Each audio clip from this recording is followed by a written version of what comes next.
We continue the tale of Achaemenid Empire after Cyrus and, in a way, the tragic lives of his sons. But before that, let's take a look how the empire was managed and the life of people in the empire.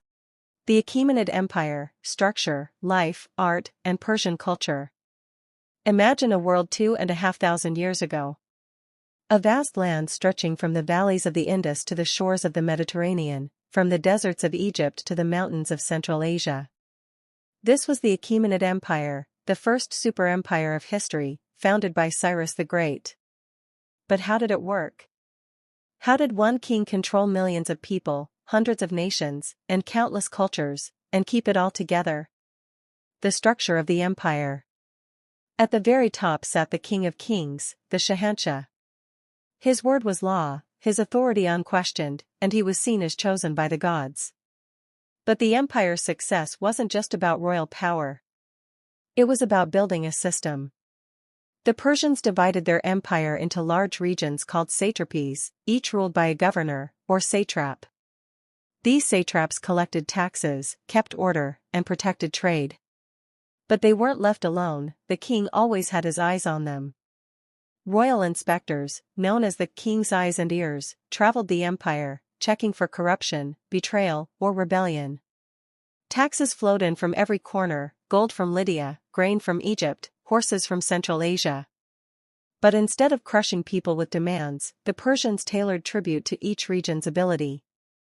It was smart governance, fair enough to prevent revolts, strict enough to keep wealth pouring into the imperial treasury. To connect this massive empire, the Persians built an incredible road network, crowned by the Royal Road, nearly 3,000 kilometers long. Couriers could ride day and night, swapping horses at stations, carrying royal orders from one end of the empire to the other in just days. For ordinary people, it meant faster trade, safer travel, and a sense of being part of something much larger. And yet, the most brilliant part of the system was tolerance. Instead of forcing everyone to adopt Persian customs, the empire let people keep their own languages, laws, and gods. As long as you paid your taxes and stayed loyal, you were free. Life and culture of ordinary people. But what about daily life? What was it like to live inside the empire if you weren't a king or satrap? Most people were farmers, living in villages of mud brick homes, working fields of barley, wheat, and dates. In Persia itself, clever irrigation systems called qanats brought water from underground to make the desert bloom. Society had layers: nobles at the top, then craftsmen and merchants in bustling cities like Susa, Babylon, and Persepolis, and beneath them, the farmers and laborers who formed the empire's backbone. Slaves existed, often prisoners of war, but unlike in Greece or Rome, they weren't the main workforce. Culture was everywhere. The empire was a patchwork of peoples: Persians, Medes, Egyptians, Babylonians, Jews, Greeks, and more. Markets overflowed with goods from across the known world: spices, fine textiles, carved ivory, and painted pottery. In temples and shrines, different gods were worshipped freely, while the royal family honored Ahura Mazda, the supreme god of Zoroastrian belief. Life was simple, but not joyless. Families gathered around bread, lamb, onions, and wine or beer. Clothes were colorful, with long tunics and trousers that shocked the Greeks. And festivals, especially the New Year, Nowruz, brought music, dance, and processions of tribute-bearers from every corner of the empire. Art and cultural environment. When people think of the Achaemenid Empire, they imagine kings, armies, and vast conquests. But there was another side to Persia, a world of breathtaking art, architecture, and cultural brilliance. A world designed not just to rule, but to impress, inspire, and bring unity to an empire that stretched across 3 continents.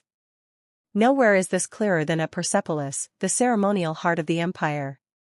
Rising out of the Persian plateau, its palaces and audience halls weren't just buildings, they were statements. Stone staircases carved with scenes of tribute-bearers, massive columns topped with bulls and griffins, and endless reliefs of processions told a story. This was the empire of harmony, order, and loyalty. Unlike the brutal war scenes carved by the Assyrians before them, Persian art avoided images of cruelty. Instead, it showed dignity, respect, and balance. It wasn't about scaring people into obedience. It was about making them feel part of something larger. The Persians were also the first to create what we now call paradise. They designed walled gardens, called paradisa, filled with trees, flowers, and flowing water. These gardens weren't just beautiful, they symbolized life, order, and the triumph of culture over chaos. The empire was a cultural crossroads. Egyptian stone carvers, Mesopotamian sculptors, Greek craftsmen, and Central Asian nomadic artists all worked in Persian workshops.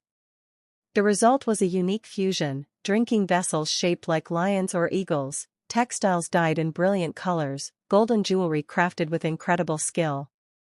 Even languages blended. Royal inscriptions were written in multiple tongues, and Aramaic became the language of everyday administration, from Egypt to India.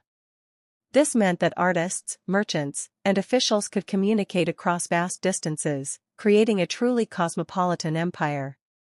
Culture wasn't limited to kings and nobles. In villages and towns, ordinary people enjoyed music, dance, and storytelling. Markets overflowed with exotic goods: ivory from India, glass from Phoenicia, spices from Arabia. Banquets brought people together with bread, lamb, onions, and plenty of wine. Festivals like Nowruz, the New Year, filled the empire with celebration. At Persepolis, delegations from every corner of the realm gathered to present their gifts: gold, horses, rare animals, a living display of the empire's diversity. The culture of the Persians themselves.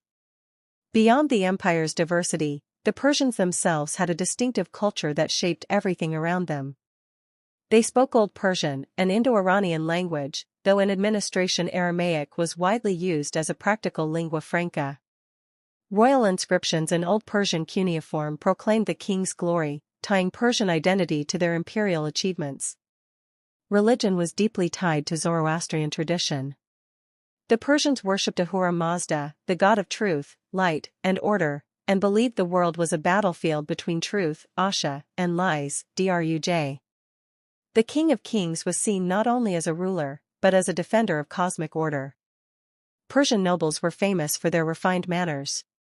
Greek writers often described them as courteous, though sometimes they mocked them as soft.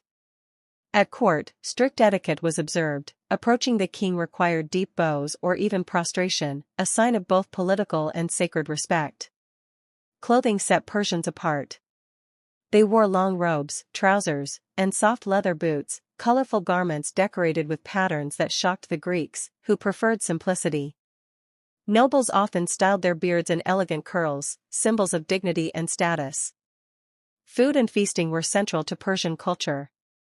Bread, lamb, dates, and dairy were staples, but nobles enjoyed lavish banquets with roasted meats and honey-sweetened wine. These feasts weren't just meals, they were political theater, showing generosity and cementing loyalty. Leisure and lifestyle reflected Persian values. Hunting lions and boars was a royal pastime, symbolizing courage and kingship. Horse riding and archery were considered essential skills, tied to the Persians' identity as warriors of the Iranian plateau. Music, flutes, lyres, and dances enlivened festivals and family gatherings alike. Perhaps the most striking cultural trait was Persian tolerance. They allowed conquered peoples to worship their gods, keep their languages, and preserve traditions. This wasn't just policy, it reflected their worldview that the empire was a cosmic order where many nations could coexist under Persian rule. So, the Achaemenid Empire wasn't held together by fear alone. It was built on organization, tolerance, art, and a vision of unity that stretched across continents. For the common farmer, it meant a predictable life. For the artist, it meant new opportunities. For the Persian noble, it meant defending truth, honor, and tradition. Together, they created one of history's most remarkable civilizations. And that's how the Achaemenid world worked, from the king of kings in Persepolis, to the farmer plowing his field, to the craftsman shaping gold, to the noble at a banquet. A civilization of power, art, and culture that still echoes through time. Thank you for watching this episode. In the next episode, we'll go after Cyrus's sons and the tragedy that befell them. Don't forget to like and subscribe so you don't miss it.